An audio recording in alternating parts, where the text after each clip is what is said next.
आगे आते हैं क्वेश्चन नंबर 11 पे।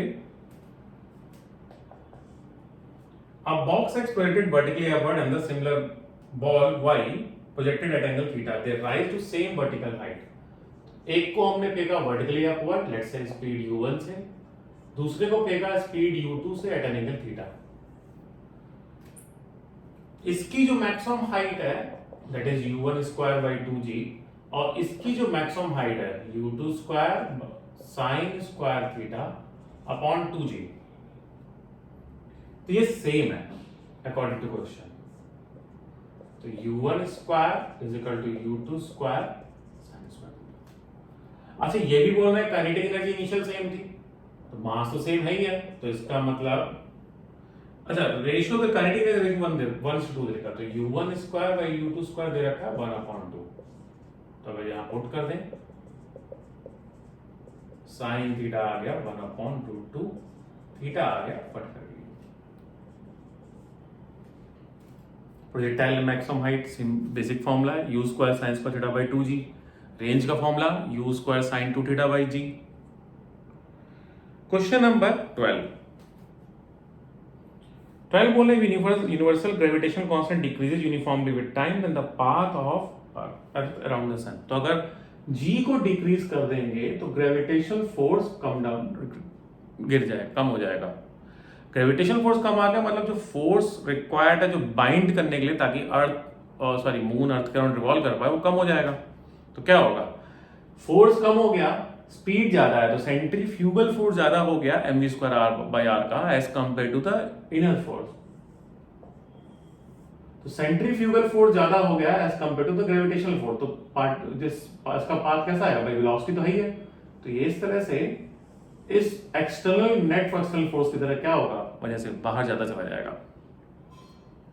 तो जो पाथ बनेगा वो बनेगा स्पाइरली आउटवर्ड।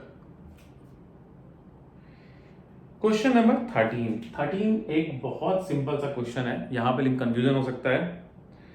जो एरियल वेलोसिटी होती है उसको हम बोलते हैं delta A by delta T. Kepler's के 3 लॉ, भाई पहला लॉ क्या है, सैटेलाइट इलिप्टिकल ऑर्बिट रिवॉल्व करती है। दूसरा, areal velocity of satellites remains constant, that means अगर मान लो सैटेलाइट अगर रिवॉल्व कर रही है इलिप्टिकल पाथ में तो सेम टाइम इंटरवल में सेम एरिया स्वेप्ट होता है, उसको बोलते हैं एरिया का स्वेप्ट करने की वेलोसिटी को बोलते हैं एरियल वेलोसिटी, और इसका फॉर्मूला होता है L/2m। अब ऐसा लग रहा, अच्छा L होता है कांस्टेंट तो एरियल वेलोसिटी होती है कांस्टेंट, यही तो केपलर का सेकंड लॉ है। और थर्ड लॉ क्या होता है भाई, T square proportional to R cube.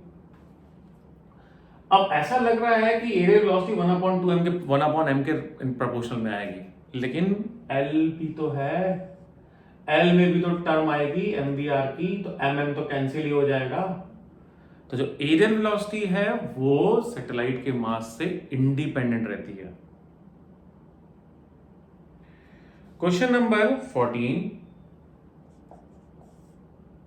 कह रहे हैं एक प्लेटफॉर्म है जिसपे एक ब्लॉक रखा है, piston sorry, under the amplitude of block separate. तो ये एक ब्लॉक सेपरेट हो जाता है प्लेटफॉर्म से जब इसका एम्पलीट्यूड समथिंग हो, सेपरेट हो जाता है दैट मींस कांटेक्ट नहीं रहा, दैट मींस नॉर्मल रिएक्शन हो गई 0, दैट मींस इसका एक्सेलरेशन हो गया g, इसका एक्सेलरेशन भी उस टाइम कितना होना चाहिए g,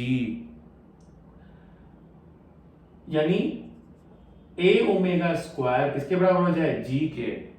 a की वैल्यू कितनी है भाई 40/पाई square, omega I don't know, g approximately 10, तो ओमेगा की वैल्यू कितनी आई पाई/2, तो टाइम पीरियड कितना आया 2 सो ये कितना आया 4 सेकेंड। ये बहुत स्टैंडर्ड क्वेश्चन है, इसको ध्यान देना, ये हो सकता है किसी इसी फॉर्म में पूछ लिया जाए। क्वेश्चन नंबर 15 देखने में डरावना बट बहुत ही सिंपल। अगर पेंडुलम को सोचे तो अगर हम इस पेंडुलम को थोड़ा सा राइट ले आके छोड़ दें तो ये पेंडुलम नीचे आता है, तभी तो ऑसिलेट करता है, लेकिन इसको नीचे लेके कौन आया, नीचे लेके आया इसको mg का एक कंपोनेंट जो टेंजेंट डायरेक्शन में करता है। जैसे भाई mg इधर लग रहा है, अगर ये थीटा है तो ये कितना हुआ mg cos थीटा, ये कितना हुआ mg sin थीटा, तो mg sin थीटा इसको नीचे लेके आता है। अब अगर यहाँ पे कुछ पॉजिटिव चार्ज हो, यहाँ पे पॉजिटिव चार्ज हो, तो इलेक्ट्रोस्टैटिक फोर्स एक्ट करेगा इस डायरेक्शन में। लेकिन इलेक्ट्रोस्टैटिक फोर्स को नीचे तो नहीं ले आके आ सकता, नीचे कौन लेके आ रहा है, mg sin थीटा। भाई इलेक्ट्रोस्टैटिक फोर्स तो mg cos थीटा के साथ में एक्ट कर रहा है ना, तो जो रीस्टोरिंग फोर्स है वो तो अभी भी सेम है mg sin थीटा, तो जो टाइम पीरियड है वो भी कैसे चेंज हो सकता है। तो ये था क्वेश्चन नंबर 15।